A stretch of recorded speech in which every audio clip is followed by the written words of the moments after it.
রাখি। এই তিলোত্তমার বিচারের জন্য আমরা ময়দানে রক্ত দিতে রাখি। এই মুখ্যমন্ত্রী তিলোত্তমাকে হত্যা করা হলো কেন? মুখ্যমন্ত্রী জবাব চাই। এই তিলোত্তমার ধর্ষণকারীদের কেন আড়াল করা হচ্ছে? স্বাস্থ্যমন্ত্রী জবাব চাই। জবাব তোমায় দিতে হবে, জবাব তোমায় দিতে হবে। এই তিলোত্তমার হয়ে আমরা আয়োজক ময়দানে লড়ছি, লড়বো।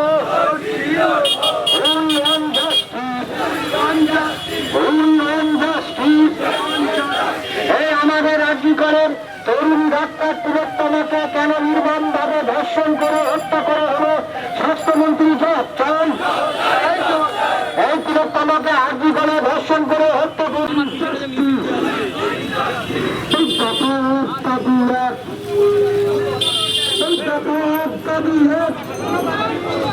সদর হাসপাতাল আর কিছুক্ষণের মধ্যে পৌঁছে যাবে।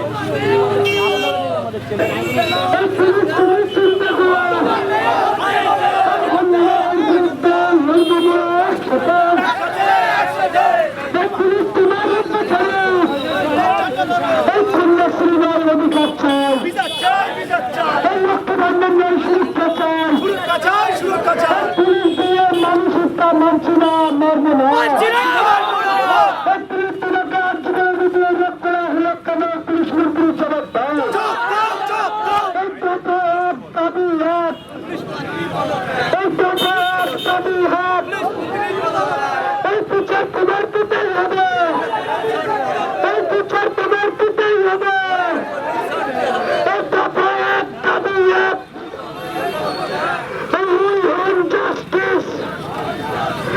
আমার বুকে রাখা হলো কেন? রাজ্য সরকার জবাব দাও।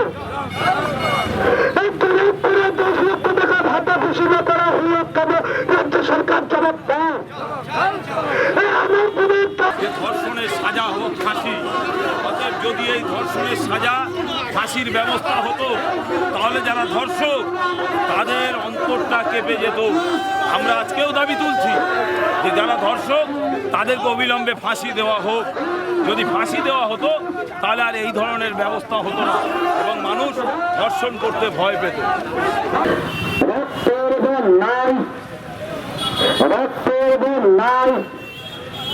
এই তিলোত্তমার ন্যায় বিচারের জন্য আমরা রক্ত দিতে রাজি আছি।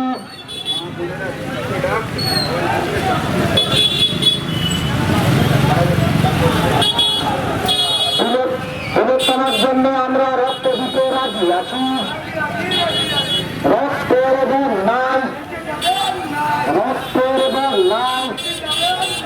আমার বোন তিলোত্তমাকে আজকে করে ধর্ষণ করে হত্যা করা হলো কেন? পুলিশ মন্ত্রী জবাব চাই। আমার বোন তিলোত্তমাকে আজকে করে ধর্ষণ করে হত্যা করা হলো কেন? শিক্ষামন্ত্রী জবাব চাই। জবাব তোমায় দিতে হবে, জবাব তোমায় দিতেই হবে। বাংলার মানুষ জবাব চাই, বাংলার মানুষ জবাব চাই। নির্মম ভাবে আজকে করে আমার বোন তিলোত্তমাকে সম্মানিত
সুরক্ষা নিয়ে মুখ্যমন্ত্রী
আগামীকাল আমার অন্য মনকে হত্যা করবে। অতএব এই হত্যার হাত থেকে ধর্ষণের হাত থেকে বাঁচাতে বাংলার মানুষকে এক হয়ে এই মুখ্যমন্ত্রীকে রাজ্য ছাড়া করতে যায় কিভাবে তার প্ল্যান প্রোগ্রাম তৈরি করে। আমরা বলছি যে তারা মোবাইলে ফেসবুকে তারা ওরা শাস্তি চাইবে না পদত্যাগ কোনটা?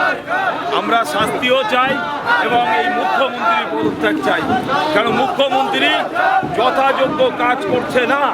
তাই যদি করতো বিধানসভায় বিল পাস করে আরজিকর সহ যত হসপিটাল আছে প্রতিটা শিক্ষিত ডাক্তার তাদেরকে নিরাপত্তার ব্যবস্থা করতে। অতএব এখনো নিরাপত্তার ব্যবস্থা করতে পারে না, সুপ্রিম কোর্ট থেকে নিরাপত্তার ব্যবস্থা করতে হয়। অতএব এদের আর থাকার কোনো জায়গা নেই।